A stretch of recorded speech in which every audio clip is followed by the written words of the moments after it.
right. Hello, good evening, and a very, very warm welcome to the Museum of Art and Photography. My name is Shilpa. I head education programming here at the museum, and we are extremely delighted for all of you to join us today for Digital Art Dialogues, a conversation with two artists here with us, Mara Oscar Cassiani and Ginevra Petrozzi. They are currently artists in residence with the Silicon Plateau project, which is a research and publishing series that is edited by Marialaura, Ghidini, okay, and Tara Kelton. This residency, as well as the event today, is being supported by the Consulate General of Italy in Bangalore, and we're very, very delighted to be hosting this at our premises this evening. Very quick note to actually just say that we're a fairly small and intimate audience today, so I would recommend that people sitting at the back actually move in up front. It will allow you to have a better viewing experience with the screen, since the artists are going to be presenting more about their work and practice. I think having that glimpse right up front is the best choice. And so before we move into the artists themselves talking about their work and their practice, we'll also have a little bit of an introduction to the Silicon Plateau project itself. But first, I'd like to invite Alfonso Tagliaferri, who's the Consul General here of the Consulate of Italy in Bangalore, to share a little bit and say a few words about the project this evening, the event.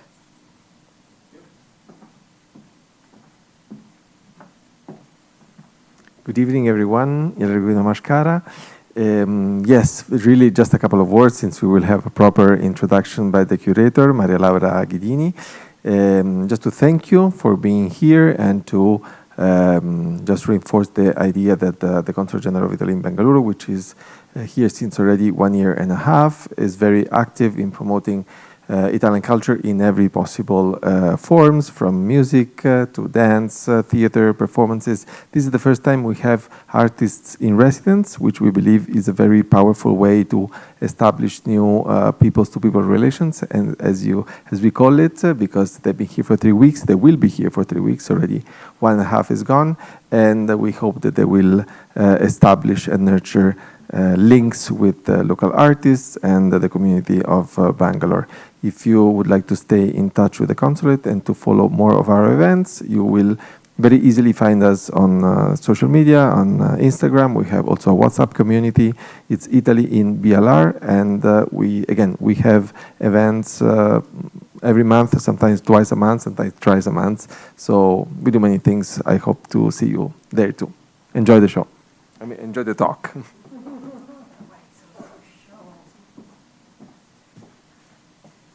Hi, I'm Marialaura Ghidini, so I will give you a brief introduction of Silicon Plateau. I'm just waiting for the slide to come. Okay, I'll give you an introduction about Silicon Plateau, so you have a context for the presentation of the artist. So this is a publishing project that Tara Kelton and I started some time ago. And it started from a shared interest in how digital technologies impact our life, but also in turn how we can actually shape digital technologies through the use that we actually make of them. The project grew naturally when we were working together at Taj Residency, which is an artist space that was started by Tara, and I joined in 2015 as a program director, and I was also one of the very first artists at the residency. Next.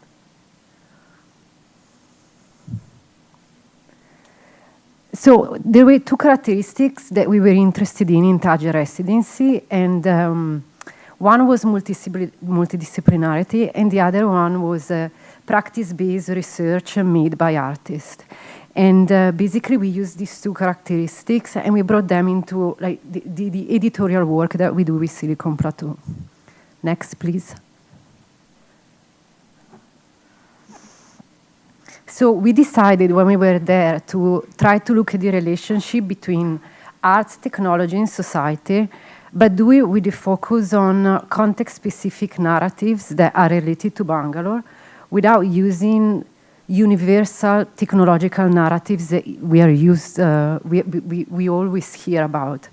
And we wanted to do so working like with artists, anthropologists, researchers, writers that we encountered like during our work in Bangalore.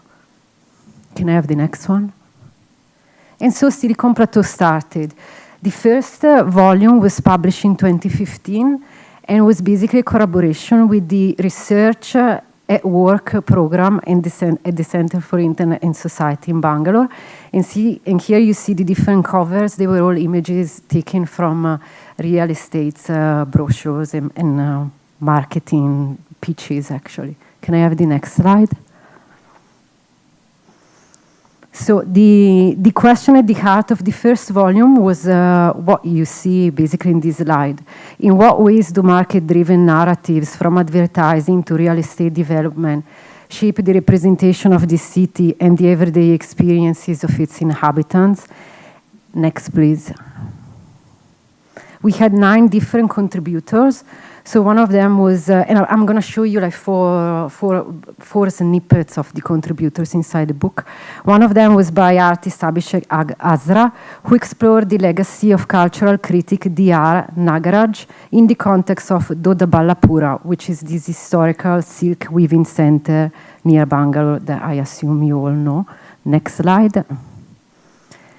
Then we also had a conversation with artist Christopher Schaffer, and we discussed his work, which was a video installation, Melrose Placed in Bangalore, which was basically a work that explored the relationship between mass media, architecture, and urban life in the 21st centuries via interviewing residents of a gated community that was built on the IT corridor, and that was called Melrose, and it was named after the American TV series Melrose Place.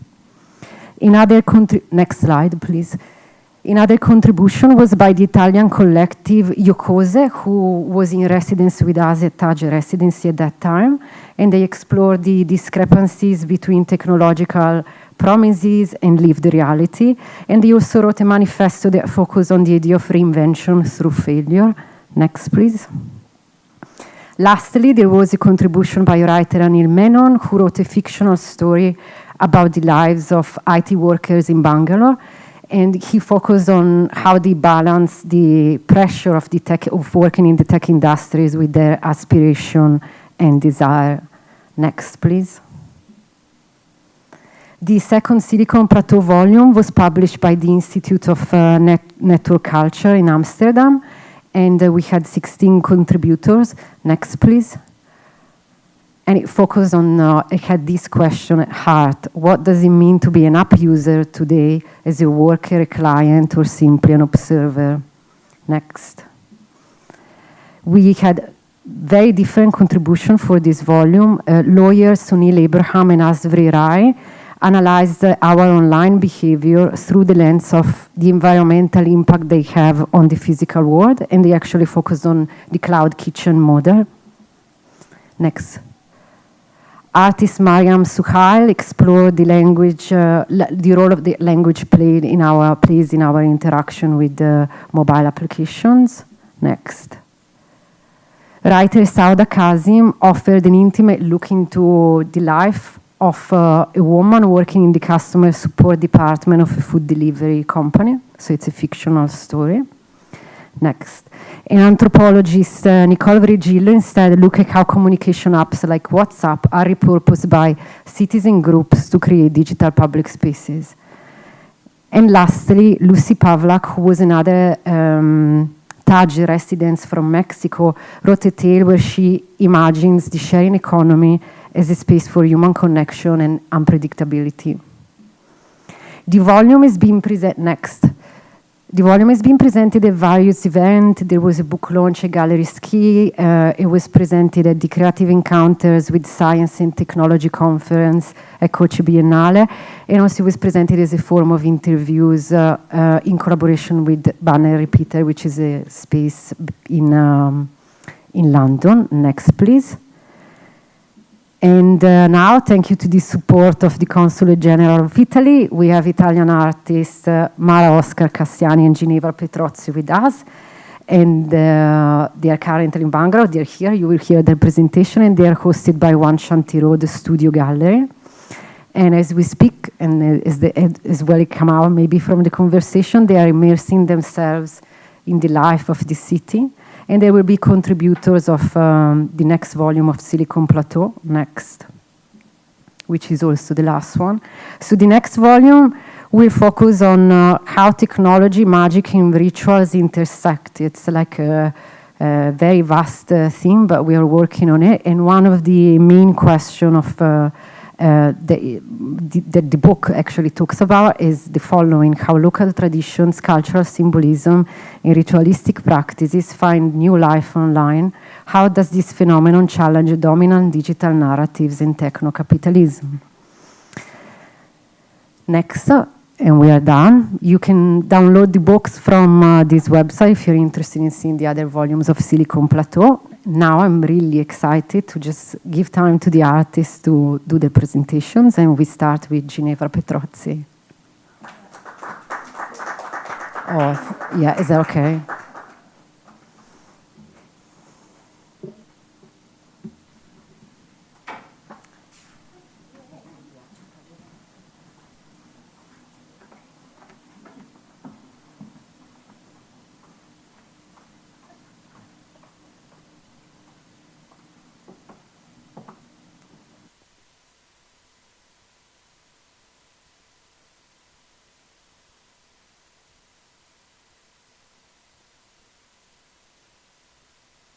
Hello.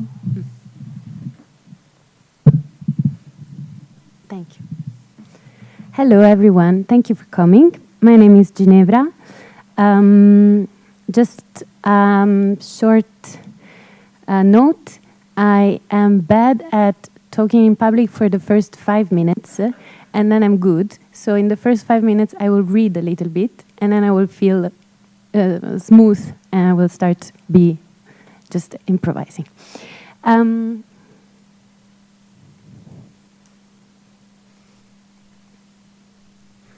Oi, well, that's not. Yes. So this is my first slide. This is where I come from. I am from Italy, of course, but I grew up between a big metropolis, which is Rome, and a small village of 1,000 inhabitants in the Etruscan countryside. And this land is populated by lots of magic traditions and from ritual dances. Yep, no. Okay, I will do maybe. No, I will try, and otherwise I will give you a sign. Okay, so Etruscans were this population pre-Roman, sort of neighbors of Assyrians and Babylonians in terms of timeline, and they were famous in the ancient world because of being very skilled diviners of the future, and they had fantastic ritual dances. Next slide, please. Yeah. Before.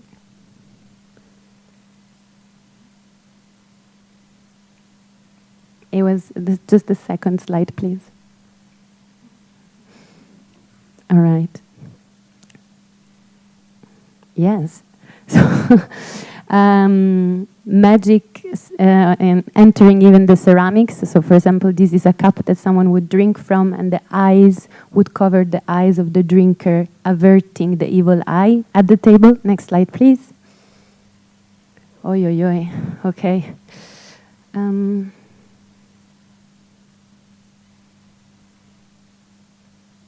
Yes. Nope. Shall we reboot? Yes, so this is my third slide was going to be this mask, which I've seen a lot around Bangalore as well in a similar way. This is a gorgon, and it's also used, it was used to avert the evil eye also from buildings, funerary places, and more. Next slide, please. Two before that. Yeah, they really like this slide. Yes, I will continue. So this magic knowledge has kind of permeated culture and this land where I'm from, being passed on from generations within their domestic spaces and kind of trying to escape the dominant structure of lapsus, of Catholicism that was overimposed on this very magic land. And in this sort of way, this mix of pagan tradition coming from ancient world mixed with Catholicism and its practices and kind of resisting in a rebellious kind of underground way. Many of these things have produced amulets, for example, charms, or rituals to erase the evil eye. All of these are not recognized by the church, but for example, you would use symbols from the church, from Catholicism to also fulfill this. Next slide, please. Not this one.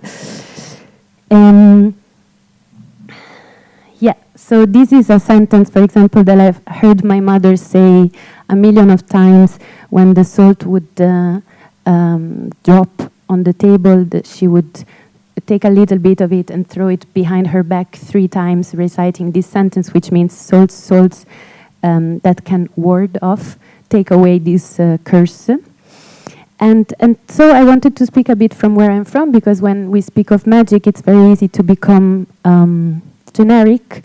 And my own position is this position of the magic that I've been imbued with, which is Italian Southern magic, which is very folkloric. And yes, from my mother's reciting this, even if she was a doctor, so someone quite rational and scientific. And what I gather from the experience of these two worlds together is that reality can have multiple entry points. And so now I am digesting it, being a person in a very secular reality and bringing these beliefs with me in my practice and in my life. Next slide, please.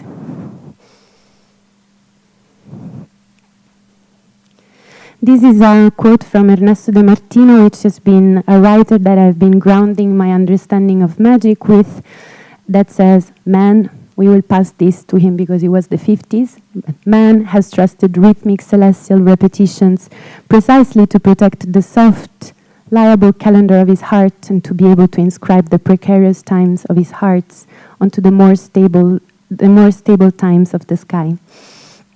So it is a complex set of dynamics between dominant culture and subaltern culture in society that produced this sense of this magical thinking that he speaks of. And he also sees it as a way to cope with the uncertainty of reality and of our life. He talks of it as a crisis of presence of our soul, and that magic can sort of cure it somehow. Next slide, please. So the first tool I came across when I was 19 years old, it was the tarots, and it very quickly became a very important tool in my life as this guide to the unconscious, taught me about symbols and patterns and making sense of signs around me, but also to cope with this same uncertainty that De Martino speaks of. Next slide. And in 2021, I started to work on a project called Digital Esoterism, in which I began to analyze people's algorithmic predictions using the methodology of a tarot reading. And this came because just one time, seeing a tarot card next to my phone, open on a platform, side by side, I couldn't unsee the similarities between these two tools. Next slide, please. Yes. So, an algorithmic prediction, as well as a tarot card, have a mystical quality, or at least we give it, operate through unknown processes. For tarots, this something invisible, and for an algorithm, the so-called black box. It predicts your future, or tries to. Only an expert can control it. Again, maybe the algorithm in itself can change the way you behave in the present, can be scarily accurate. I've had at least once a day a person telling me or sending me a message about a very scary ad they received that was maybe a bit too accurate on what they were thinking. Next slide, please. This image is kind of very generally explicitating the method that I use, but being someone that reads the tarots, this is a very simplified version, and it simply shows how I would generically interpret one ad and connecting it to an archetype of meaning. So, for example, the one in the middle, which is an advertising from 2020, I think, about Brexit, then this would be, for example, interpreted as transition, exit, leaving a situation that is uncomfortable, someone that doesn't want you, like something like this. Next slide, please. So the concept of digital esotericism is my project, but is also the idea that I argue that the digital space has sort of integrated in itself certain aspect of that magical thinking that De Martino speaks of. Next slide, please. So this was the I finished reading. So this was the visuality of the project. I basically proposed and offered readings to people, to whoever wanted to read inside of their phones, and I would act as the tarot reader. All the rules were the same, all the methodology of the reading was the same, and I was just offering it for free. I mean, as an art project, but at the same time in a very real way, as I would do a tarot reading as well. Next slide, please. And click again. Yeah, so this is a snippet.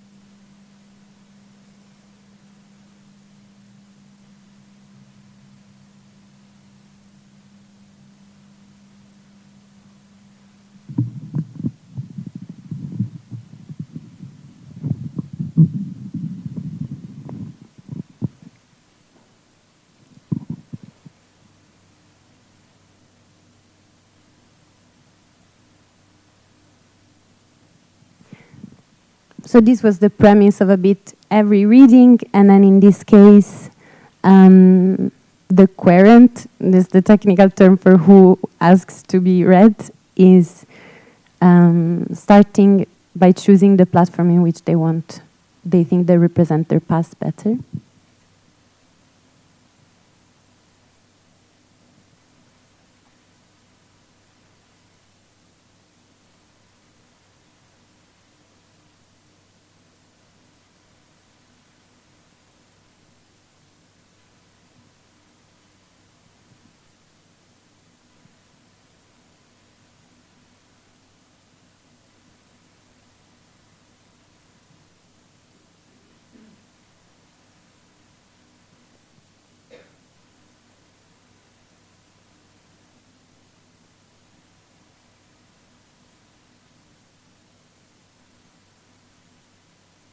Yes, so I decided to not put the interpretation of this, but this video is available and you are very welcome to also. The reading is long. This video is 14 minutes and it's a short version, but a normal reading would take between 45 minutes and 1 hour, and for me stuck with an answer, even 1 hour and a half perhaps, or yeah, longer. Next slide, please.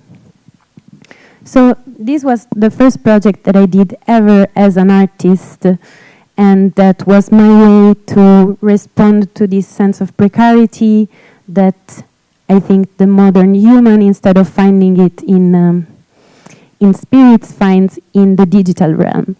And for me, interpreting was a way to rebel towards the predictions that we were receiving, because we were changing the meaning giving to them.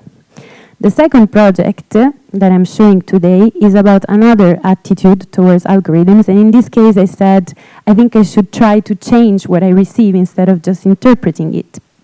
So there is a TikTok trend in which people try to change other people's advertisements by whispering words into their phone when it's unattended.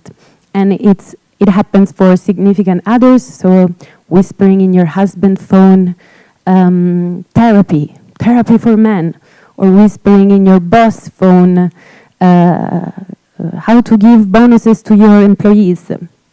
So this is a TikTok trend, but in my eyes looked a lot like a magic spell, in which actually you're changing the perception of someone's reality by producing an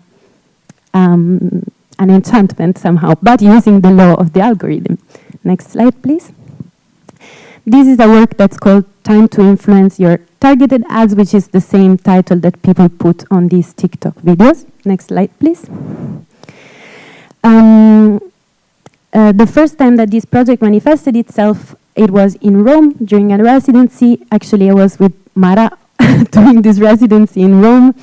And I asked to a group of women in this residency to influence their own advertisements instead of someone else's, because their own advertisements were reflecting the type of archetype that companies would give to users, as in, you're a woman, you should want to know about this waist slimming program we have.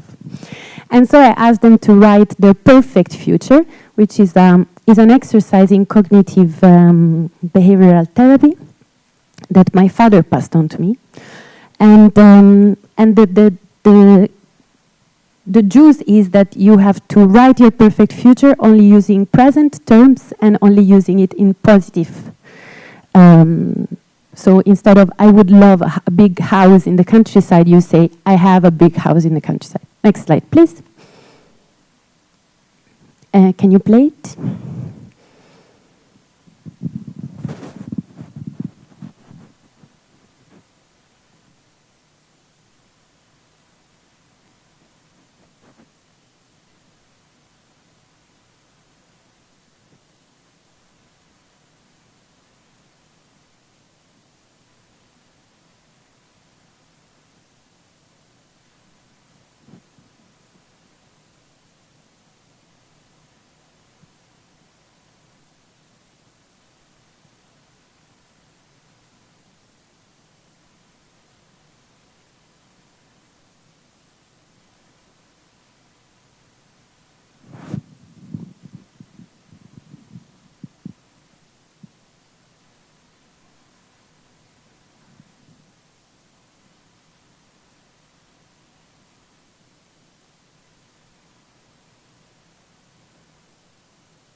So this was one of the perfect futures from the participant. I don't know if you could tell from the mouth, but each one of them was telling their own perfect future, and then certain keywords or like trigger words that could trigger the algorithms.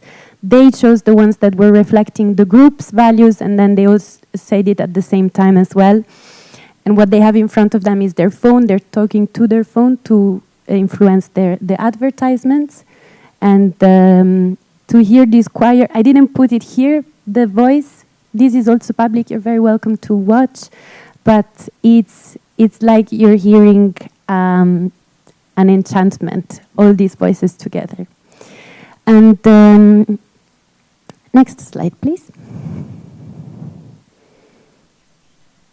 So this work has also transformed into, I did the same thing, basically transporting it into a more public sphere, in which I went back to the TikTok trend, trying to influence the audience I had and their advertisement.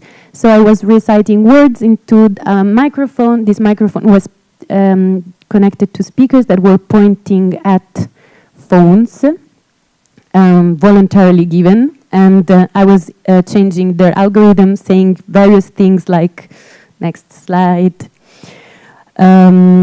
post-work commons, or like xenofeminist, or collective health. My algorithm supports healing and growth, and other sneaky things that we don't have to go through now. Thank you. Next slide. The last work I'm going to talk about is a much more material work, which is called Congregation of Mysteries.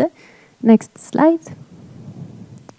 It comes from a basic assumption of mine that representation is creation, and so that by representing something, at least in terms of magic logic, you are actually connecting that something to your intention. So, for example, during the first Trump election, there were these digital witches that were beating on the printed image of the face of Trump as a way to curse him, and that would make this into a live on Instagram. Next slide. So representation is also at the basis of magical artifacts like amulets and talismans, and these are particularly the ones that are from Mediterranean in general, and therefore that I'm connected to, and that I try to look more into. Next slide, please. And I asked myself what would qualify a digital amulet for technofied society. And basically there's this phenomenon in which if you leave an image for too long on a screen that is either a plasma or a OLED, this image will burn in the screen forever. And this for me is the closest thing I've seen until now to what it is to carve a symbol into an object and make it into a talisman. So of course I tried, because it's the best thing I've ever seen. Next slide, please. And this was my kind of reasoning. So I would have a content inside of a screen that is like asking my data, asking to accept cookies, to look at videos, whatever. Then I would have my protective symbol that I know works because it has thousands of years of history. And then I will carve it into the screen. And so therefore, all the content that is malicious will have to pass through the protective symbol in order to arrive to me. This was the reasoning. Next slide. And so I produced 3 different screens. One of it is a smartphone that has the image of a horned hand, which is actually a Roman symbol that actually signifies fertility in, well, it signifies, it references, I'm so sorry, I'm speaking, so I realized now. It references male qualities because of like the bull. And in here it was carved in the screen of a phone. Next slide is the apotropaic eyes that were on the same vase that I showed in the beginning from the Etruscans, burned into the screen of a laptop. And the last one, next slide, please, is the Sator Arepo, so this is the square palindrome that I showed before that was on the skull on the TV screen. Can you click again? Here you can see kind of, so this is the image I was burning in order to show that the letters had actually burned in the screen. If you can look, if you can see kind of, I had to show another video in the background so that you could see that it wasn't a video effect. Next slide, please. Yes, here you see it very well. So the TV was the fastest one because it was the oldest screen, but the OLED works as well, and now they are fully burned. Next slide. Yes, this is the symbol. First time it was found Pompeii on the walls of a gym, and it's usually used to protect from fire. Next slide. Yes, last object of this series of Congregation of Mysteries is ex-photos. It's offerings. In Catholic churches, you would find them mostly like this, made out of silver and representing, again, the thing that you would like to ask for. It's either a miracle or asking to heal a certain part of the body, but it also can be, here you don't see it, but in another picture there was a sheep, which would mean that they would ask for the sheep to come back. Next slide. I did the same by selecting my own miracles that I would want to see fulfilled in the world of digital infrastructures. And you see a number of them that reference the classic one, the eyes, the hands, the ears, things that are affected for us. But then there's like a tree growing from a data center, or it's just, I'm just giving thanks to Internet Explorer. But there's also other symbols, like scissors cutting internet cables passing under the sea. Next slide. This is the only one that worked until now. The WikiLeaks ex-voto offering was made by me to ask for Julian Assange to be liberated. And the day after I showed this in an exhibition, Julian Assange was actually freed after 10 years of extradition. And I don't have a God complex. I don't think I did it, but I still think that it's nice to correlate the two things. Maybe it needed just a little extra hint of magic to happen. And it's just the next day. Next slide. I'm done. Thank you.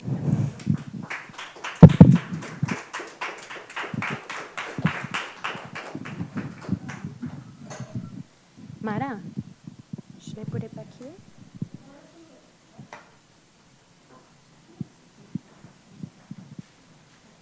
Grazie.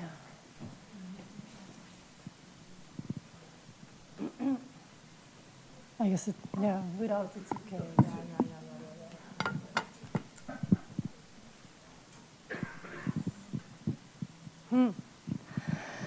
So thanks for coming. Thanks to the whole institution that are making this possible, and to Silicon Plateau.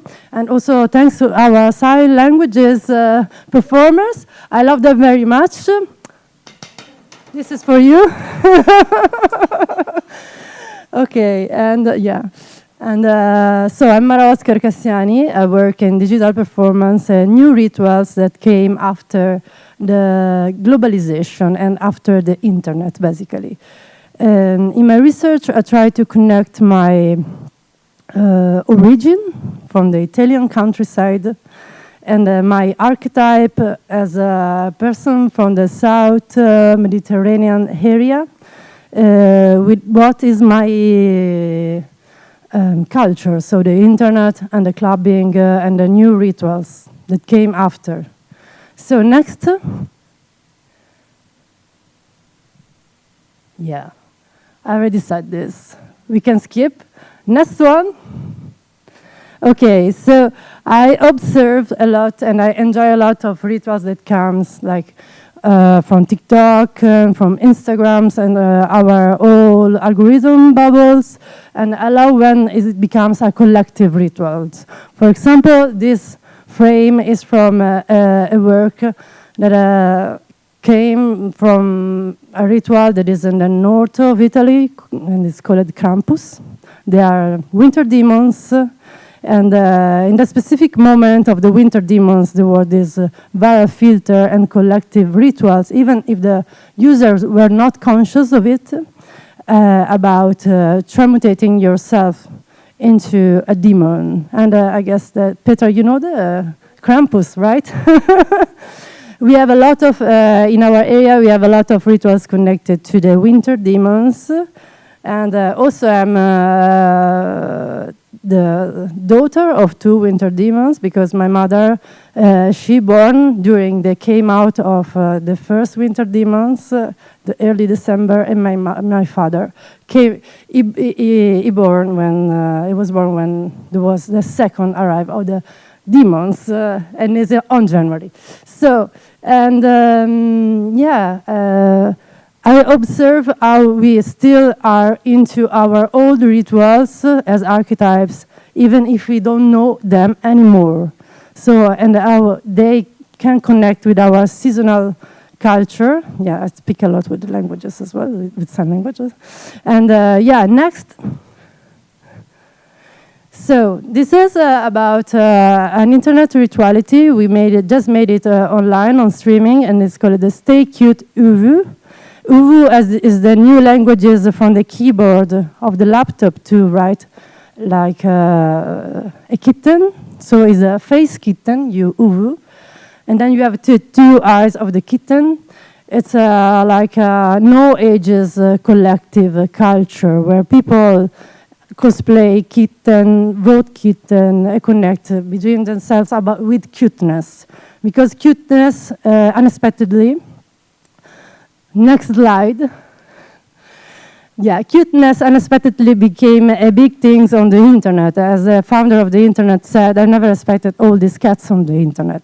Because the internet was programmed as a place for changing informations through universities, very calculated. And at one point, when something unpredictable happened, all these kittens have arrived, and all this cuteness. So this cuteness manifests itself as a form of protest against this society in which our presence is expected as something as powerful and performative and based on strength.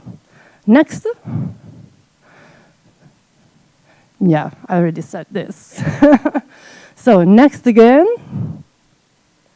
So as I told you, universal languages, and I'm showing you how you can draw a kitten by yourself with a keyboard. And it takes also a lot of choreography. So now we go to the choreography part and also to the keyboard part. Next. Still keyboards, and next choreography part. So in this collective ritual that we just made, it was me with some of my performers, my favorite, also friends, my favorite performance. We cosplayed, we were dressed as cosplayer. We had fire in our hands as part of the body art. And if you don't know, in the Mediterranean area, but even the whole Italy, you can't do a proper ritual during the winter without fire. So we put fire on our hands, and we started to make the choreography that is quite our sign language. No, it's not like their sign languages, but it's a universal sign languages that is from the internet. Like how many shapes we can do with our hands to create a choreography based on arts and cuteness. So next. Yes, these are my performers. And okay, there were also kittens, and they're like cosplaying themselves. They're all in their own habitat. There's also a statement where we say, "Uwu no escape, we demand kitten democracy," as a form of new reshape the society against performative strength and what is our stereotypes of society.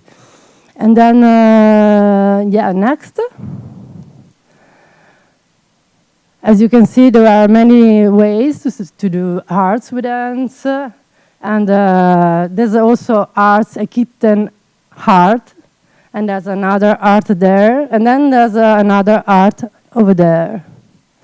And then Joy. They are doing like a spell from Naruto to destroy the society, basically. Naruto the anime. Okay, next. Yes. Next. This is a heart with your tiny fingers. Next. And the whole things look like a witchcraft, basically. It's a big winter ritual where we are cosplaying so many ways to witchcrafting, destroy all the stereotypes, and bring in immaterial cuteness. Probably you know the song, I'm a Material Girl, and okay, we are more into the new post-Sophie, for who knows Sophie, they were a musician. And immaterial is a quote from Sophie, and we were pretending immaterial cuteness. So next. And at the end of the ritual, there was like this car burning. It was like AI created Cybertruck. And AI refused to create like a Tesla burning, so just generic sedan burning. And then next. And then there was the acute aggression. The acute aggression is when you see something cute and you really want to bite it. And with a quote from Blade Runner, they said like, you look lonely, like you look lonely in your society. It's from Blade Runner. You look lonely. I can fix that. And then next, yeah, this is we can play the video maybe. These are some video from our online audience. Maybe with the audio, we can put some audio on that.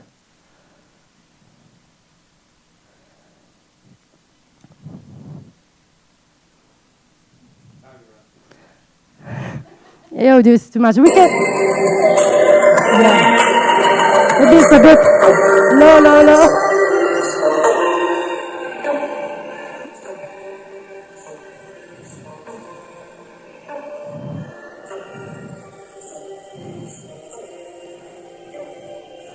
So it's like a spell to pretend cuteness in the world.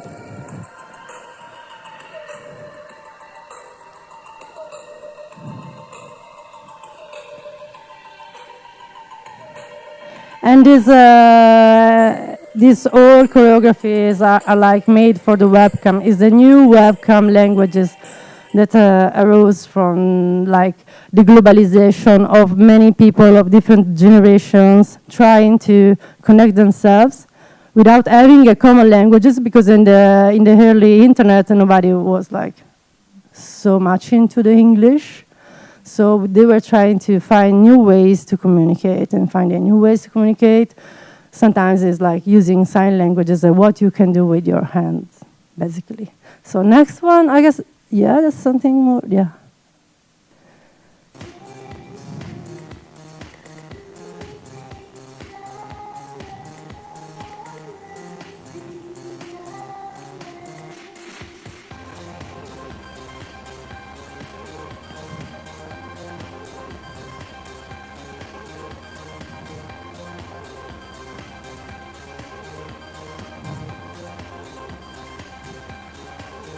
And Joy was, he was making like his makeup, their makeup, because as a form of ritual still to modify your identity online. If you don't know, in Italy you can't really, in certain part of Italy, you can't enter a ritual if you don't lose your identity. So you have to cover your face, you have to be someone else. It's a carnival sometimes are demons, but in many winter rituals you can't enter a ritual if you're not covered. For example, I was in Sardinia. I entered in a town with a ritual. They covered my face, but when I entered there, I wasn't covered enough. So they punched my face because I wasn't covered enough. Yeah, they can be really violent. You truly have to lose your identity to access sometimes the rituals. Next. Okay, maybe we have a longer video here.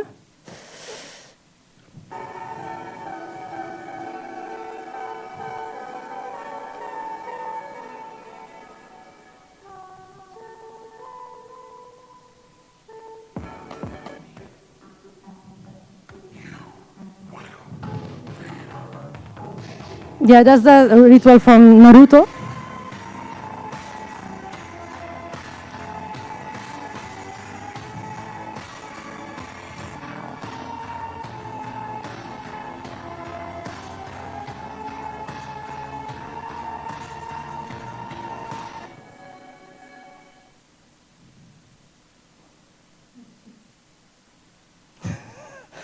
Sorry, I had to show you this. It's like, and then the cuteness aggression was the ending. You look lonely. I think it's that.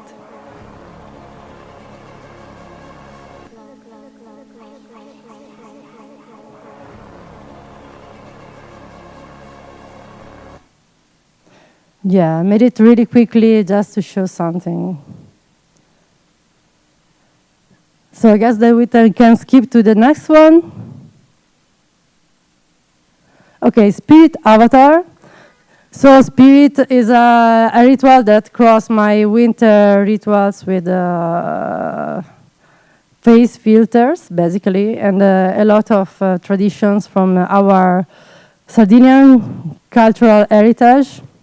And basically, it's more, I was requested by an art magazine from Rome called Art Tribune to do a filter for them. I wasn't working at the time to the digital face filters because it was a technology for face recognitions. And so I tried to work on that concept by unifying the idea of cosplaying, hiding your identity, and don't give too many data to the face recognitions. So next. And this is, yeah, I already said this. Next. So if you don't know, these are all the points that happens in the face recognitions. And they're quite wild.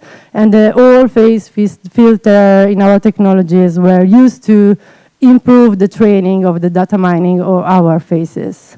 Next. So this is from Sardinia. This is a door in Sardinia.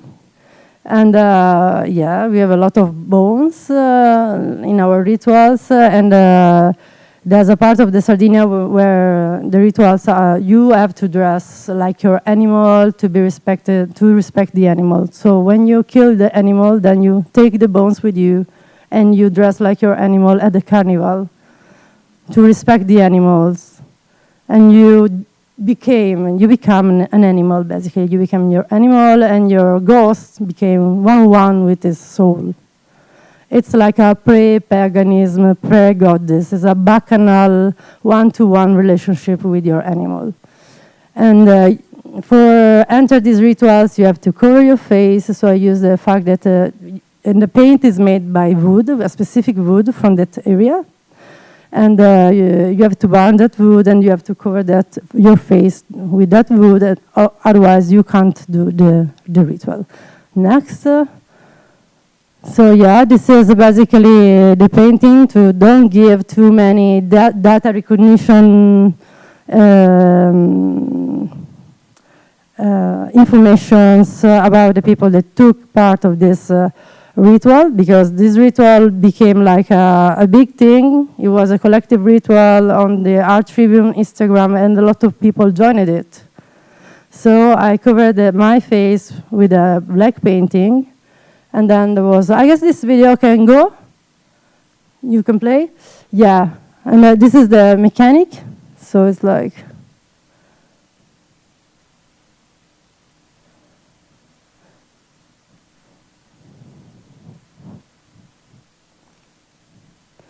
and then you have to open your mouth, like to lose your ghost, and let the ghost of the animal enter in your body, and you became your animal.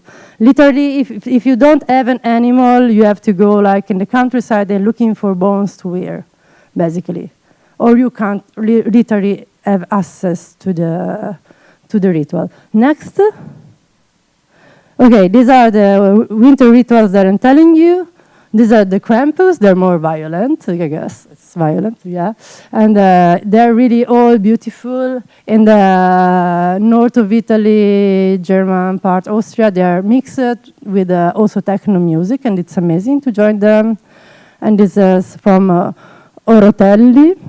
So you can see the black face. And when you enter in this country, you can just hear drummer, like it's a kind of ancient techno. You can hear the whole country like using their drummers, everyone, each person as a drummer, because of course the rhythm and the beat are essential part of the ritual. And then yeah, we have the boas from Ottana. Ottana, it's a place of bandits. They use the mask also to re-enter into their town, to go back, because the bandits are not in town, so they use to re-enter. Again, Orotelli there, you can see a part of the, I don't know how to say, ankles on his face. And there's Mamoyada. Okay, I have the mask maker of Mamoyada is my friend, so I really have like, my heart is there. And then we can go to the next one. So then this is like our, after the relationship to the animal one-to-one, our new, like say, pagan goddess, there's like Bacchus, and this is a satyr.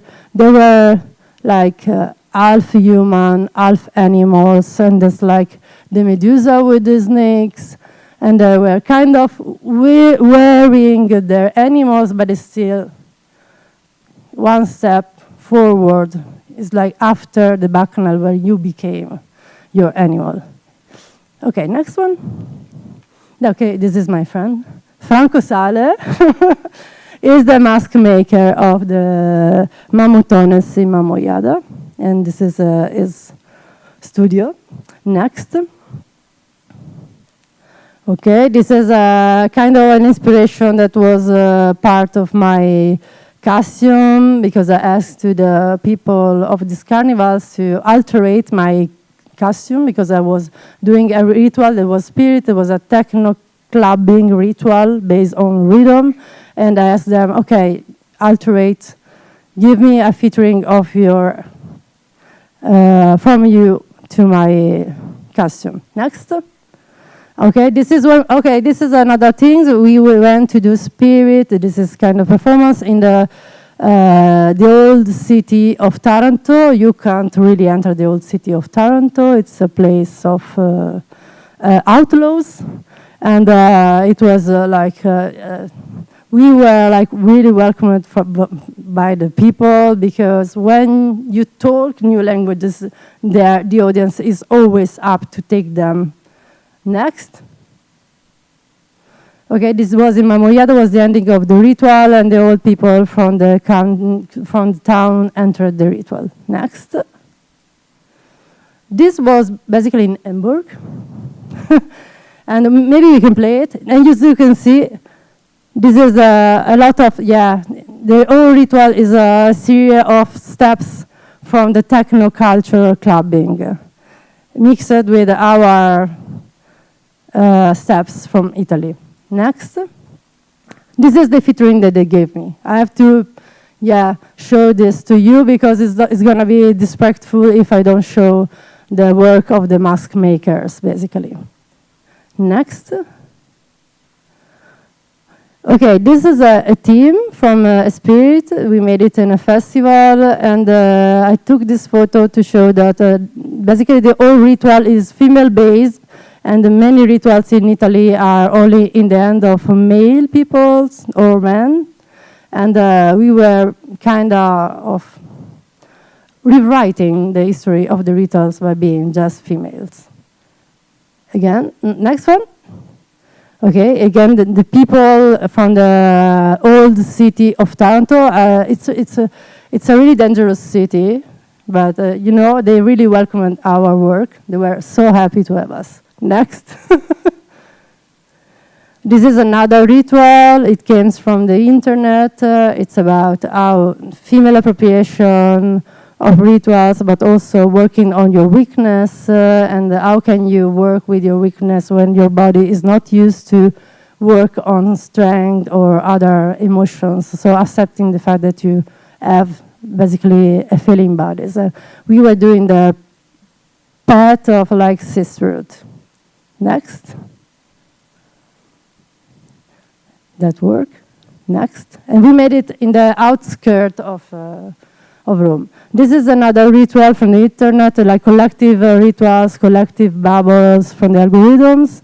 I made like a series of cards. The people can choose their own card, and the card is connected to a ritual. And that ritual can be like a single reading, as in tarot, for just that person.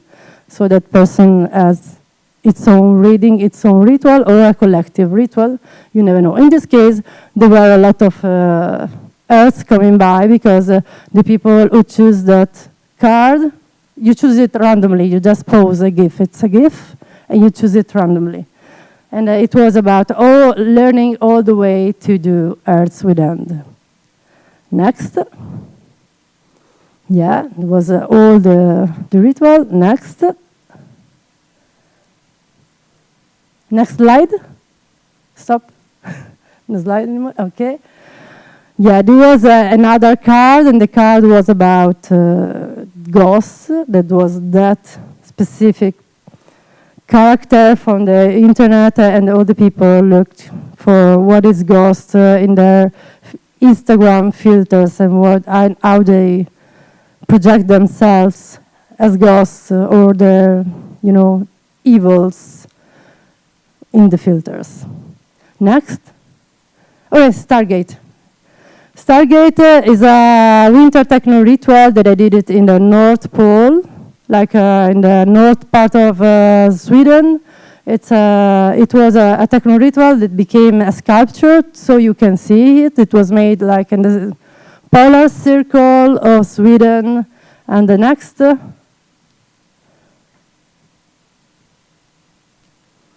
Yeah. So now you can pretend to see the ritual just by scanning the QR code, I guess. You can try, Tara, for everyone. You should access a platform to participate to the sculpture, of course. And just remember that that particular ritual was made in the winter of the North area during the night winter, when you don't have basically the daylight.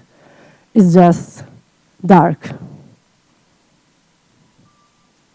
You can see it, and maybe you can put it even in augmented reality in the space.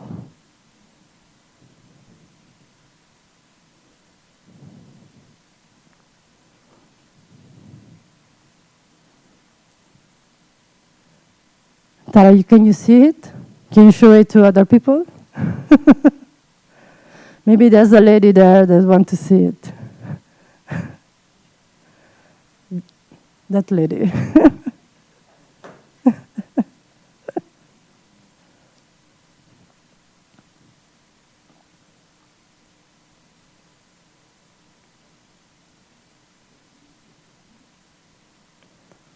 And there's also another scan. Next. Yeah, this is also another ritual. So what are we doing here is just confirming that the internet can break, the idea of time and space, and bringing the people together in a different time, in a different space, basically. And you are accessing like a winter ritual made in the dark night of the North Pole. So thank you. Next. Yeah, thanks. Next.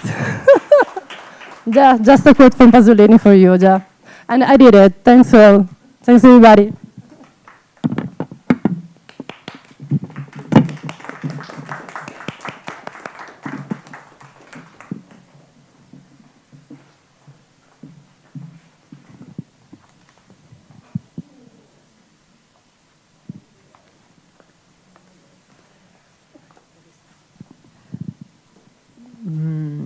Is there any burning question? I'm wary of time, otherwise I can start asking a question to the artist.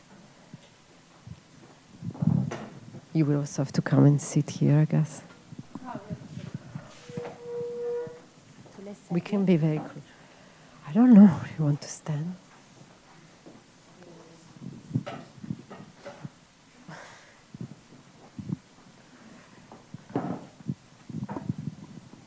Mm-hmm. I'm a curious person. I always have a couple of questions. Maybe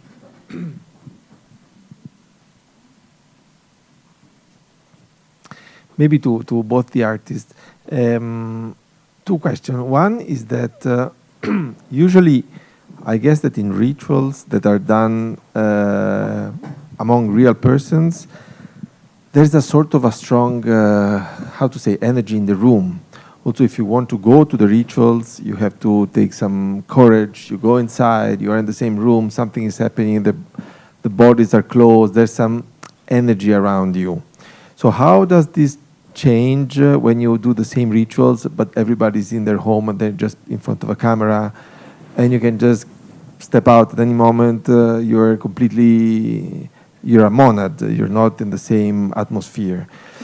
Second question is, in many rituals, at least in the past, in the history of humankind, men have used substances to reach higher states of whatever you want to call it, shamans, etc.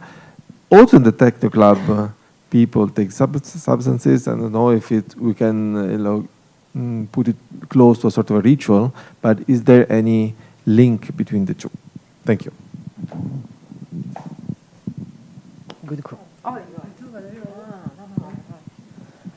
Okay, concerning the fact that we are alone in our house, I guess it's incredible when you can just follow a choreography with an hashtag and see how the people literally can connect together just with an hashtag. And I guess that when they are doing that choreography, in particular, the energy that they receive and they give is the same. That, of course, maybe not completely the same, but the same also that you receive when you are in a ritual. I guess from the point of view of my performers, for them is really like strong, because they are doing all, it's like a witchcraft. They are doing all these signs all together, and it becomes like a bond for them. So they are like answering each other, watching each other, and it's a really strong energy that you can also feel when you see, like, for example, the people embodying the last Lady Gaga video. There's a specific part that everyone wants to do it, and it's amazing. And connecting to the substances, the rituals need substances. The substances can be like the smoke from the fire, because you're gonna lose your mind, or the fact that you are over-oxygenated. Of course, in Italy, we have the wine. You have to wine. There's a place in Sardinia, but even in my area, where you have to drink. You go to near the fire and you have to drink wine, the old wine that you can. If you don't drink, you're a bad person. You know how it is. If you don't drink wine together with people, you are a bad person and you have to hide something. You know how it is. And then, when I went to my clubbing life at a specific club that is really close to my area, so that's why I'm talking about rituals a lot, because my life was like in the between all the rituals in the countryside and new clubbing close to the seaside. There was this club, it was a pyramid. It was called Cocorico, and you could escape from that in many ways, but always change. There were people doing drugs, of course, and it was also beautiful to see them doing drugs and dancing on drugs, because they were like closer to, I don't know, the god of the music, basically. They were all one with the music, and these things are all together. As the cosplayer culture is so close to our ritualistic way to access the ritual, so you have to cover your face, or you can't do like a real dance or a real ritual together. And the cosplayer culture is also so close to this. Yeah.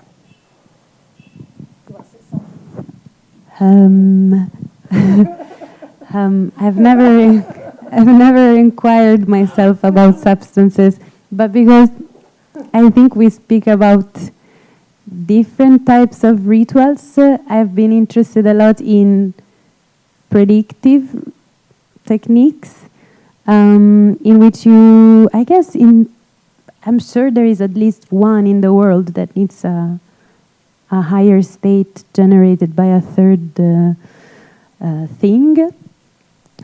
So I never really inquired about that, but I think what I've thought a lot about is the role of electricity as an energy, and the thing that animates devices and that kind of fuels everything that we know that is digital.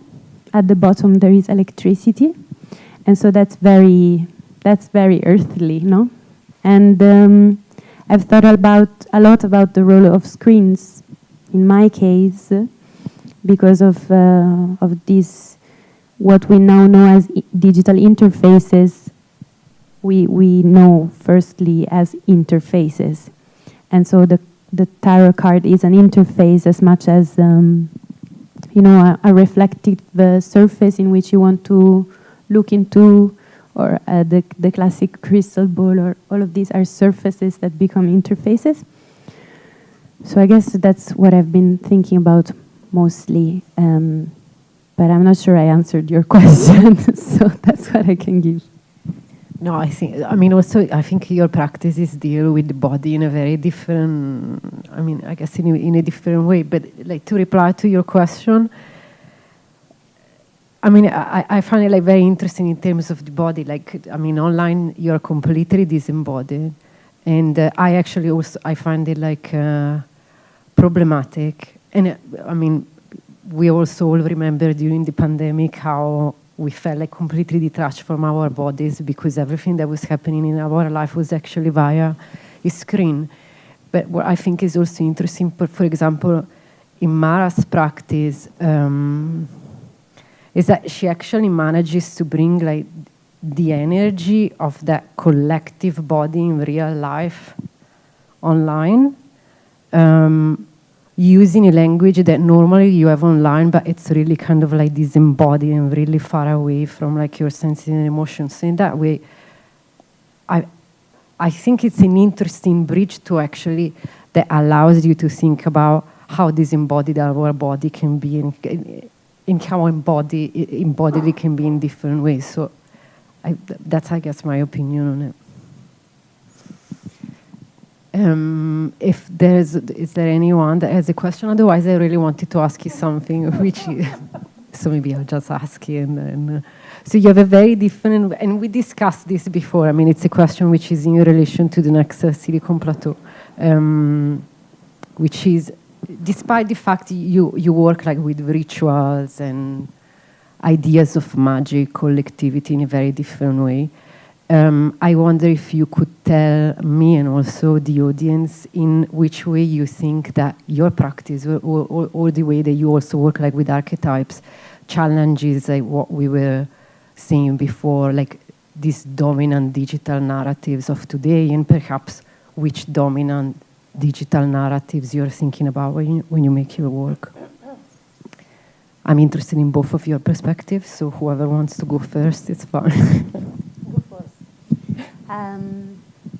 So for me, as I think you have seen from my works, is a very specific aspect of magical thinking that interests me, which is how it constructs our idea of the future.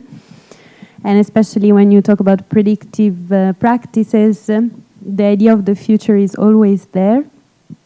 And we've come to think as a society that this fate, like, well, we here is very, like, we is very subjective.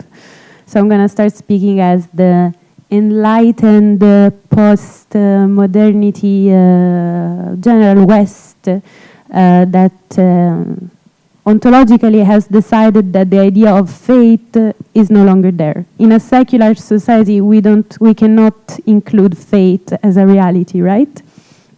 And then this is something that we connect to antiquity and therefore primitive thinking. No, this is the Enlightenment capitalist hoax.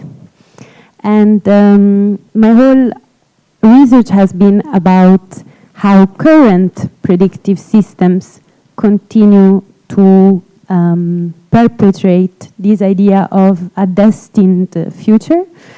A very different one, of course, is one that is in the hands of big tech corporations, managed by big data, works by generalization, is fed by commercialization and commodification, so very different types.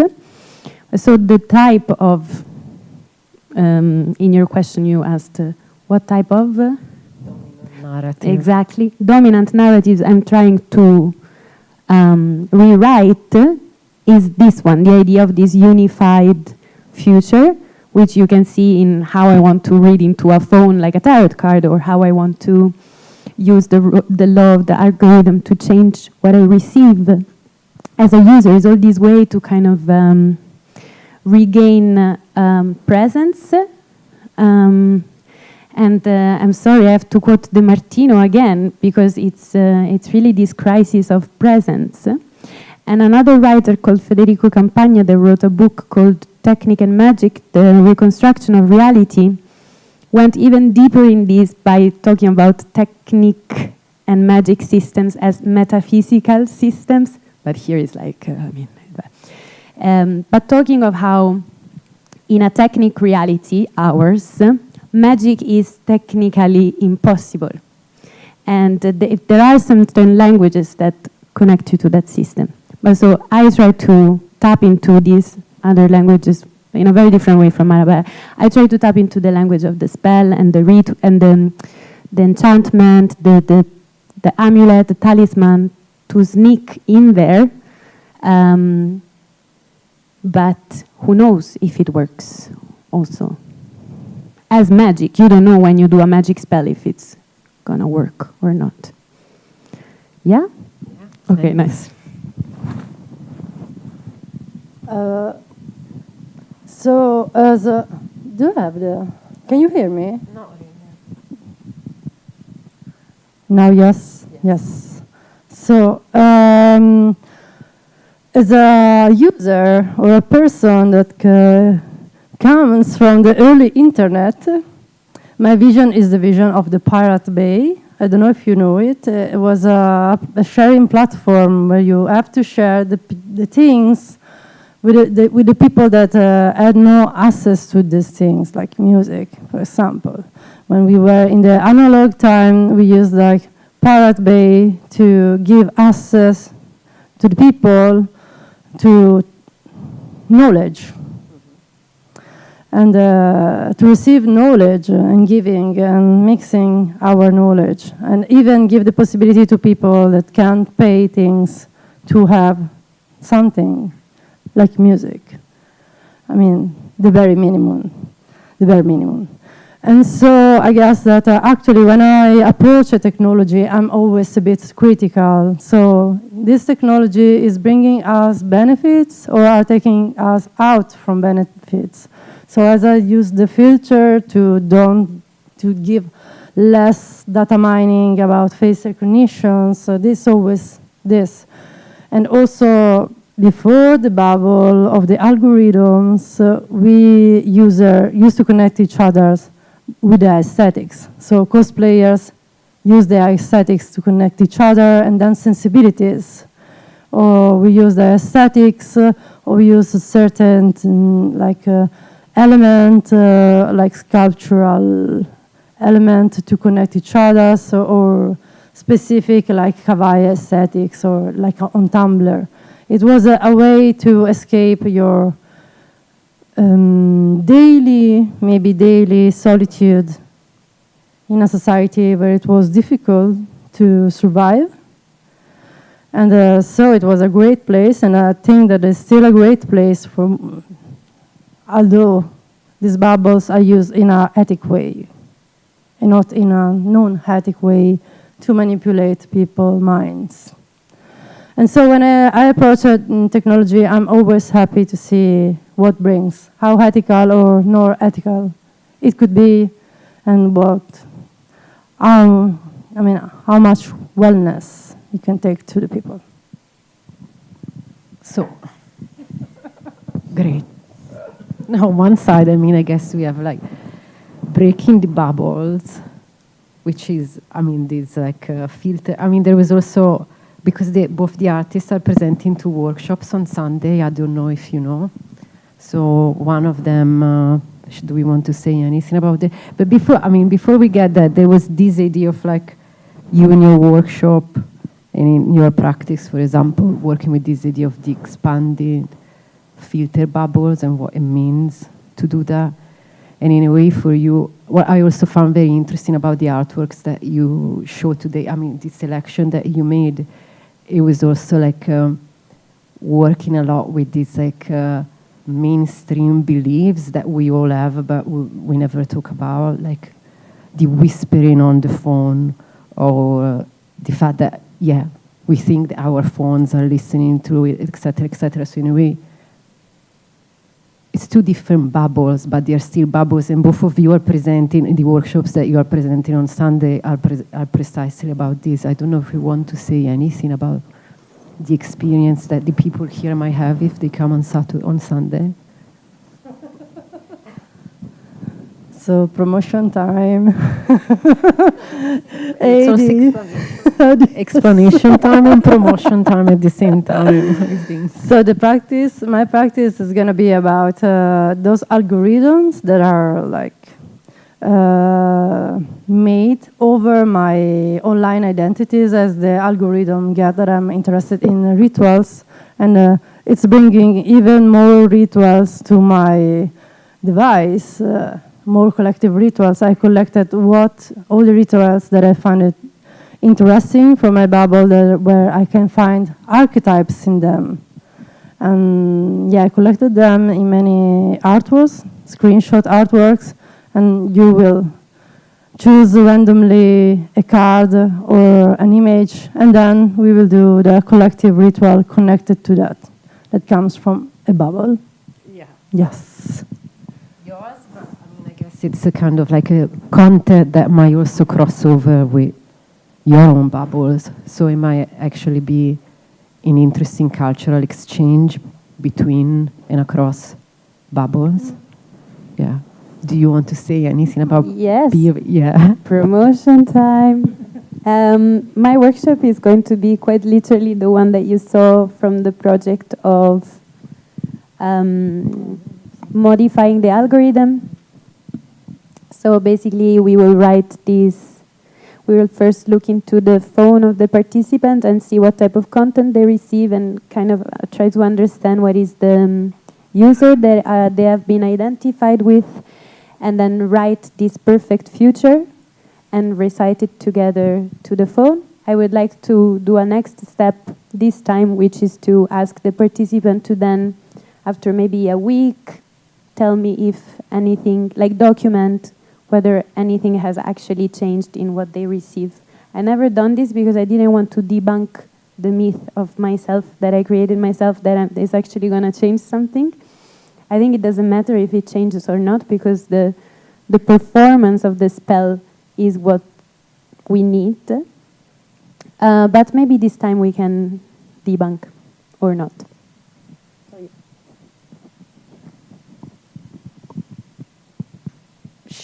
I see Shilpa wanting to say something, so that's why I'm waiting. Thank you. I had a fairly sort of simple-ish question, but I was just thinking about in your presentation you were talking about the idea that cats were the unexpected phenomenon of the internet. So I was just wondering, because a lot of the projects that both of you shared also are built around more connections with people and their connections with technology, and also therefore encounters with the collective. So I was wondering, in your own practices or specific projects perhaps, what kind of the unexpected did you discover, something unanticipated that happened? Okay. I have like a work that is on the unexpected things, and I manipulated my bubble to escape my basically shape of my social life, and I entered the bubble of the incels community. That is the community of men that hate women, and they all are connected together by forums and podcasts, and they're all against women, and how they're finding solutions for that. For example, like having like AI spouse or AI girlfriend. And there was something that, it was on my algorithm, like the algorithm showing me that I needed a best friend, but not a real best friend, like a digital best friend. And then I followed that kind of information from the algorithm, and I ended up in the evil part of the internet. I would say dark web. Yeah. Pity, sad, pretty sad. For me, I think the Julian Assange thing was the best day of my life. No, it wasn't, but it was the unexpected, because I try to produce these works in a way that they're not only a metaphor for something or an analogy. I'm really trying to use the rules of magical thinking to produce them, and therefore I expect them to work. But still. And still a surprise. And then one that I haven't mentioned yet is maybe not an unexpected one, but in one of the readings of digital esotericism, in which I was reading the feed of people as a tarot card, I had a man sitting with me for like an hour and 45 minutes because he wasn't satisfied with the answer he was receiving, right? And it was about a divorce he was going through and what to do, you know. And he was asking me inside of an art exhibition, and I was like 24, you know, and reading the tarots on a table in a big design show, you know. And I was like, I love it. This is exactly what I want, because it's not a metaphor, it's real, let's say. And what he kept on receiving, and the reason why he didn't want to leave, is because the same ad would keep on coming up, which never happened to me. It was the same exact thing, and every time he was like, no, try again, there must be another answer. And it was always the same ad, and I was like, it's really telling you something here. And the ad was about powder, like lyophilized, is that what you say? Like when you turn food into a powder, you dry it, then you turn it into a powder, and then it becomes a substitute for real food. And I was like, you know, it's the fourth time that this ad about dry powdered food comes up. Maybe there's something you need to answer yourself about substituting or, you know, nurturing something there. And yeah, he didn't want to leave just because of this. And he didn't give it, nothing more came after this. So we had to go home with this idea of the powder food and like reflect on what your algorithm was trying to tell you. Yeah. Is there, I am aware that we are running out of time. Is there anyone that wants to ask any question?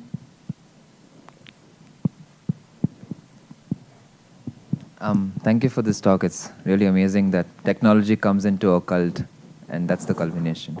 I've been wondering a lot about causality. There's no proof for, scientific proof for causality. But what you did with Julian Assange, I kept thinking that if things like that keep happening, then you could weight the probabilities and that will be proof of causality. But right in your work, there's another tension, which is distributed identity. Because in those languages, your language becomes the identity. There's like different bodies, but so if that is true, then there's no authorship, meaning we don't know where the idea comes from. So the whole Pirate Bay thing is like, okay, there's no intellectual property, there's no causality at all. So I'm very confused between this tension of is something causal, is not something causal. And to put it in a very simple way, I guess my question is, where do ideas come from? If there's an idea, is it coming from a genie or somewhere outside me, or is it mine? That's the question I have. I mean, I set the context, but the question's very simple. Where do ideas come from according to you all? Like I guess that in this era where we have memes, and you know, like memes that are bringing a lot of, you know, political meanings or life meanings, you know, you can't really say who is the author of something. Like you can see a lot of images traveling around and you don't know who is the author. I'm doing my part, I guess. I'm releasing a lot of images to the internet without my name. I'm doing my part. And I have to say that I'm glad about it, basically. Because, yeah, as cats are unexpected, they are slightly, you know, changing the perception of reality. Of course, if you have good intentions. somebody else has no good intention. You know what it is. Yeah, and then you can. Easy. Where do ideas come from? So I will try to answer based on, like, where do ideas come from according to. So where do ideas come from according to big data is the past. Or maybe, yes, so by remixing the past, you will get new ideas, which is, we have found out that is not really going very well. Where do ideas come from according to divination? So like foretelling future practice. Archetypes, I would say. Established ideas that contain multitudes inside of them and that will for millennia just work because they are so archetypical and they are so universal. Does that work also? We don't know. If you consult the I Ching or the tarots, those arcana or those hexagram, they are meant to work forever. And astrology is the same, like inside of a chart that has fixed number of things, you're supposed to find everything in there. So according to magical thinking, I guess, it's these archetypes.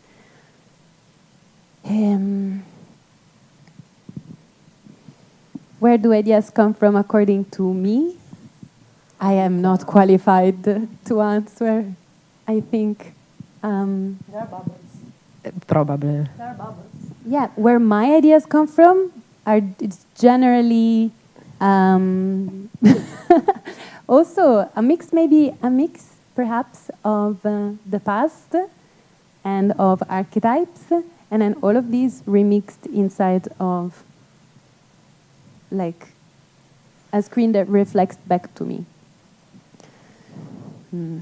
I think on a personal level, I don't think it's even possible to have an idea that doesn't come from somewhere else.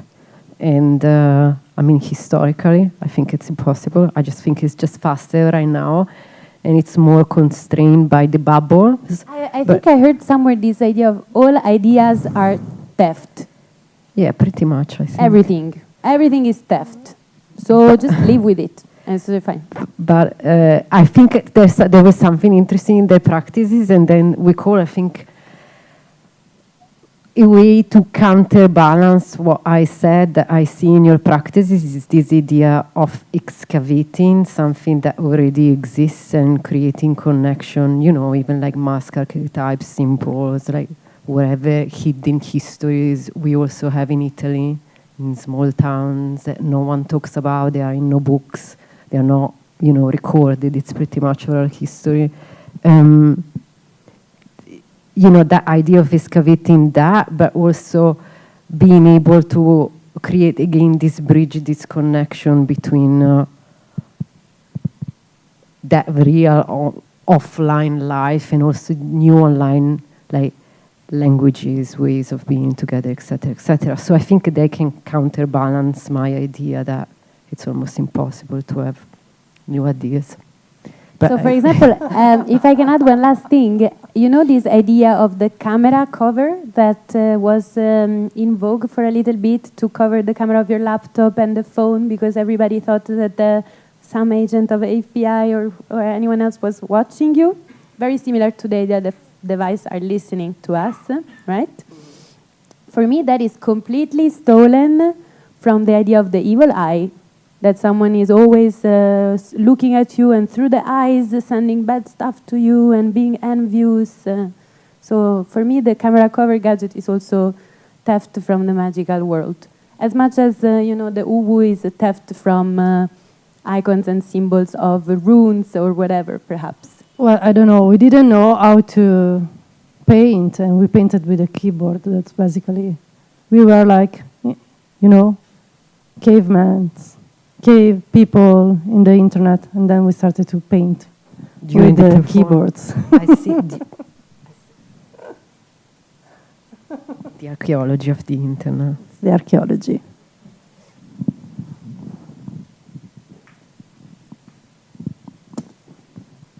anyone has any other question? Otherwise, I guess we can close on this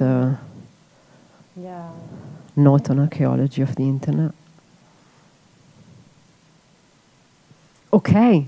Well, thank you very much. Thank you all of you for coming.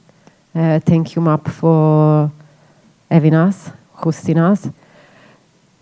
Thank you, Alfonso Tagliaferri, for supporting us. And yes, please, if you haven't signed up, I have to do the moment of publicity because it's very important.